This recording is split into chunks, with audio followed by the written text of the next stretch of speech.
Now, in February this year, 12 cheetahs were flown from South Africa to India as part of a breeding program in that country. Now, sadly, one of our cheetahs has in fact now died, a male called Uday.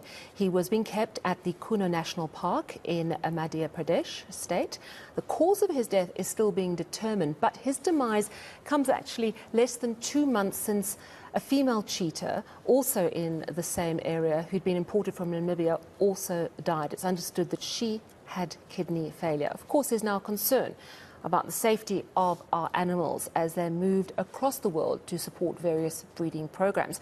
And I'm joined by Flora Mokgohloa, Deputy Director General at the Environmental Affairs Department. DDG, thank you so much for joining us. So, the post-mortem results for Uday are still being done. Any early clues as to what may have caused his death? Good evening, Sally, and good evening to the viewers. We are certainly still awaiting the outcome of the autopsy results from the Indian authorities. Incidentally, they are due to submit to us a quarterly report, which is due now in May, in respect of how the first quarter of the translocation has gone so far. However, I need to indicate that as part of this translocation, it's a very complex operation, as you can imagine. We translocated the 12 cheetahs into an environment where they have not been seen since the late 1940s. So it wasn't necessarily going to be an easy operation. The risk assessment that we undertook before the translocation process was undertaken did indicate that there is a moderate to low risk in respect of mortality rates. And the fact that today we only have one that has unfortunately died is just in line with the indications that have been anticipated from the risk report that was compiled before the cheetahs were undertaken. We are certainly saddened that it's come to this. However, it was something that we had anticipated, that there could be some cheetahs that might experience difficulty in adjusting into a new environment. So in February, another cat, this one from Namibia, because there were cheetahs from Namibia and from South Africa sent to the same area, a female cheetah, Sasha, she died of kidney failure.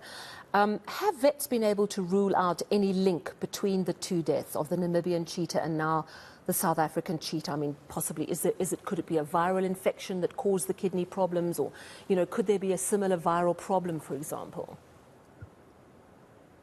We wouldn't know, as I'm indicating. So obviously the report that we are anticipating sometime in May will be able to indicate to us if there are any linkages between the stresses that have been suffered by the cheetah from Namibia and the one from our batch that we translocated to India.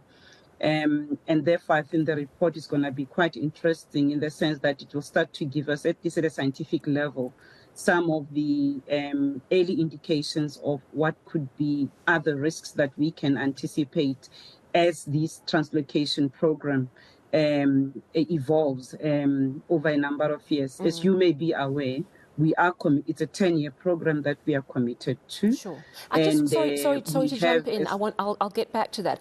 Is it true that Uday died of heart failure, or is that still to be fully determined? That is still to be fully determined. As I'm indicating, we do not have a report yet, official report yet. Sure. When are you likely to get that? What have you been told? How soon? Latest by end of May. End of May. By okay. end of May, we should have the first quarterly report. Have they been able to definitively rule out any risk to the remaining cheetahs? The batch of cheetahs that came from South Africa are still in quarantine and will only be released in July, as we understand, because they have to go through a period of acclimatization into a new environment.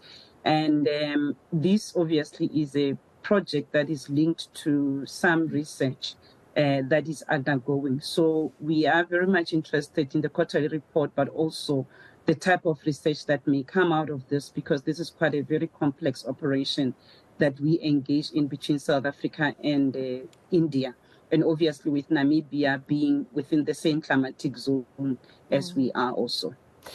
Is there any circumstance in which you as South African Department of Forestry, Fisheries and Environment would say, look, actually we're not satisfied, bring our cheetahs back? I mean, you know, obviously, as you say, it's an extremely sensitive process. They're still in quarantine. They must be monitored, I would imagine, very, very carefully, but it's a stressful process.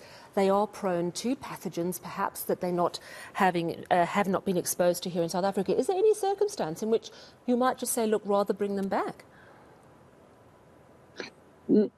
I do not envisage that could be the case at this stage. We obviously will rely a lot on the official report that we will get from the Indian authorities.